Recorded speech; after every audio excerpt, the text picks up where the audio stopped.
ทางเรือนะครับเอาเลิกเอาชัยนะครับก่อนออกหมายนะครับ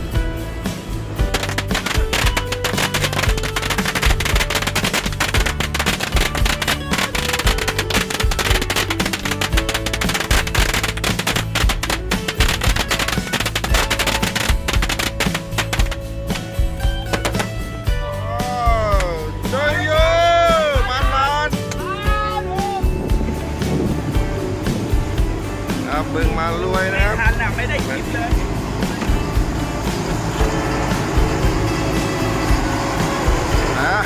รถยนต์เอาแล้วนะครับโอ้โหนะครับแก๊งข้าวหวานนะครับ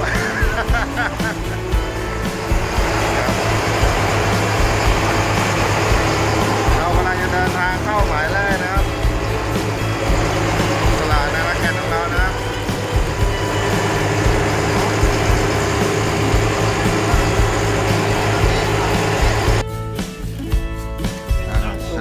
สละยกเลยครับ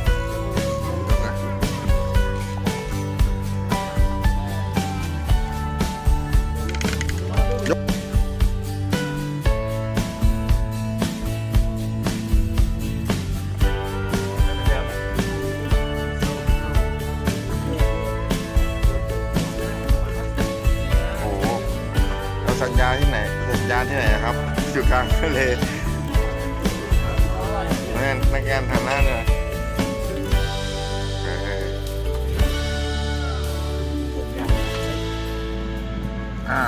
ครับตอนนี้เวลาตี 2นะครับตี 2ครับผมลุงยุทธ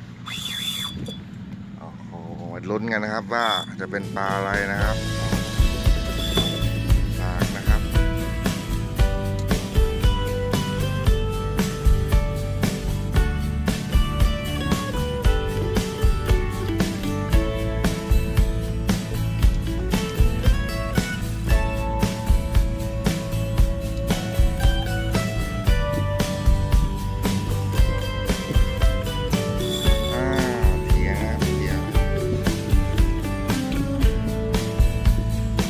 ได้นอนบ้างหรือยังครับ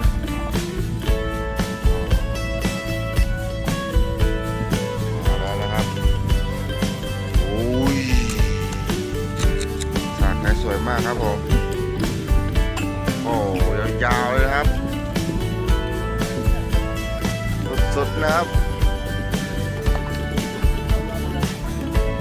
ใส่ยาครับใส่ยาสลบนะครับ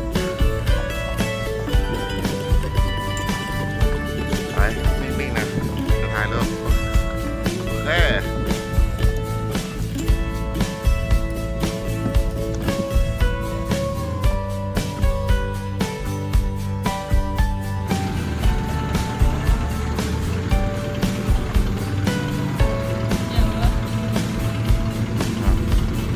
ให้ลุงเขาเกี่ยวดีกว่า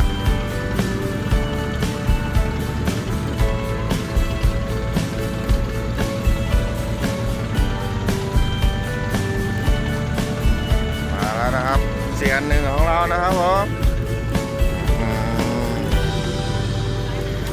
ทั้งวันทั้งคืนนะครับตี 2 กับตี 3ครับตั้งเข้ากันมาพาเข้าท้ายเรือแล้วท้ายเรือครับเดินตามเรืออะไรวะนาย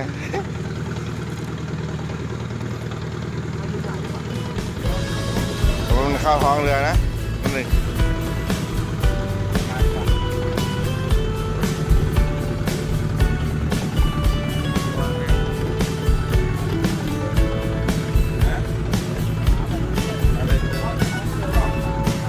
ระวังนะหนึ่งนะ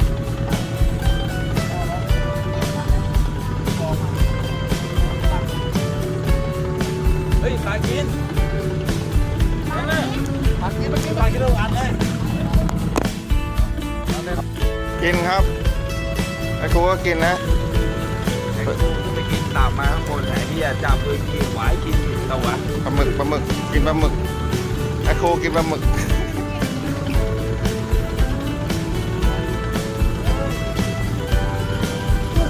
เอ้ยนะครับ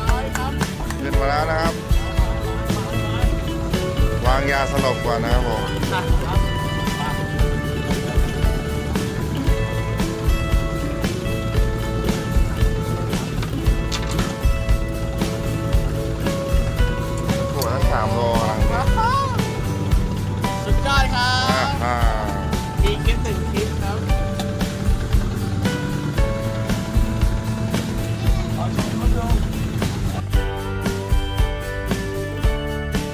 ทุกคนนะครับวันนี้นะครับ โอ้ฉากป๊อกฉากป๊อก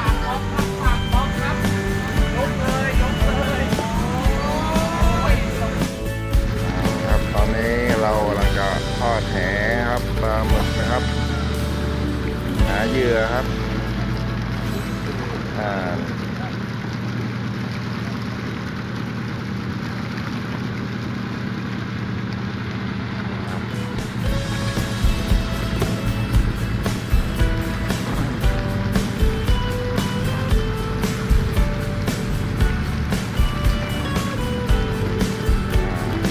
เดี๋ยวจะเตรียมหลีไฟนะครับหลีไฟแล้วหมึกจะวิ่งขึ้นมานะครับ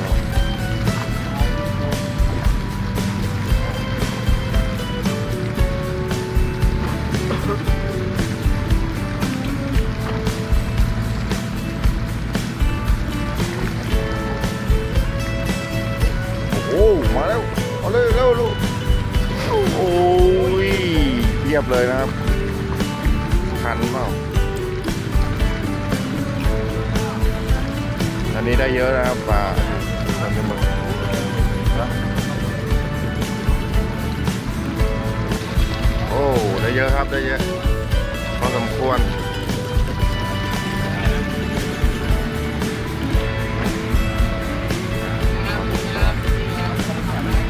สดๆนะครับ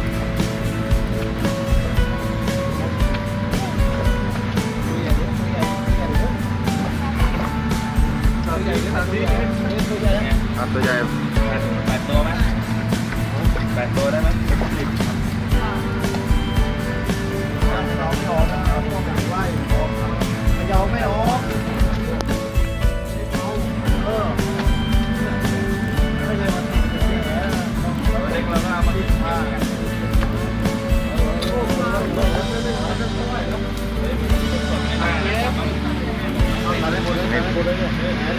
ในตาย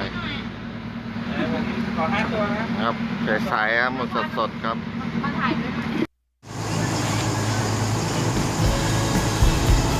เราก็ทำการย้ายหมายนะครับ ไปหมายแรกของเช้าวันนี้นะครับ เดินทางย้ายหมายนะครับ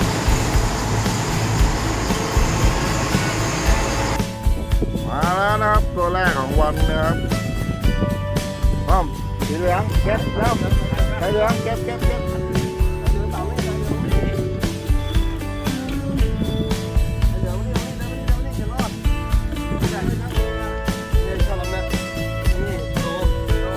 ชะโดนี่ว่าเก็บชะโดหรือสวายเอาไปโน่น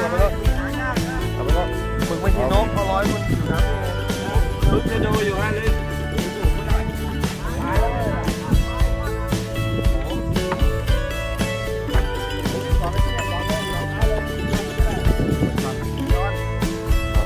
แล้วผมอยากตักหรือชะโดมากใหญ่ๆอย่างเงี้ย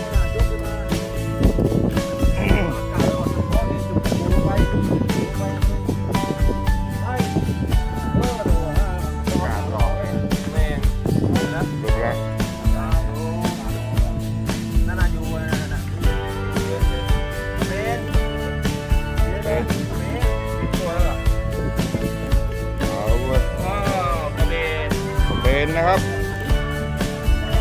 ผัดชานะครับกระเบนนกอะไรไม่ได้เลยว่า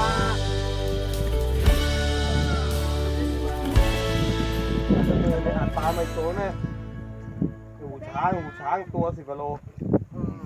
อ้าวพื้นที่หลบเลยหางไอ้เหี้ยมันมีหางสวัสดีครับเรามาดูกับเสียเราครับเสียพิพัฒน์ครับหัวหน้าทีมเรามารู้สิว่าจะเป็นอะไร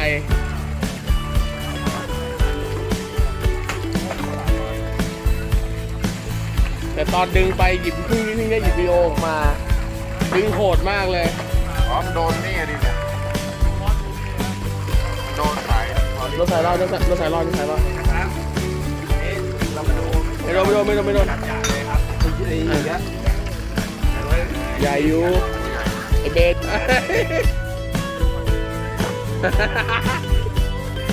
ขอโทษนะครับ กระเบนว่ะ กระเบนครับ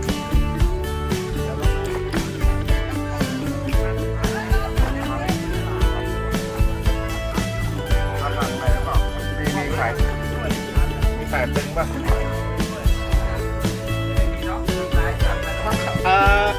ดูฝั่งซ้ายครับฝั่งซ้ายมีคันโยกไหมครับ ตัวสายไข่เราจะเ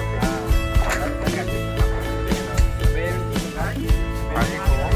เอาเดินหน่อยยางเลยตอนนี้ปลายังขึ้นไม่ครบแล้วมาใส่เรือเลย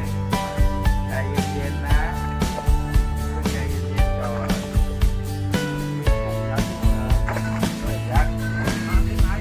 ยักษ์ถ้าผมยักษ์มาอย่างคันไหนอะ ทำไงอะ คันไหนที่มันติดเนี่ย ของนักแก่น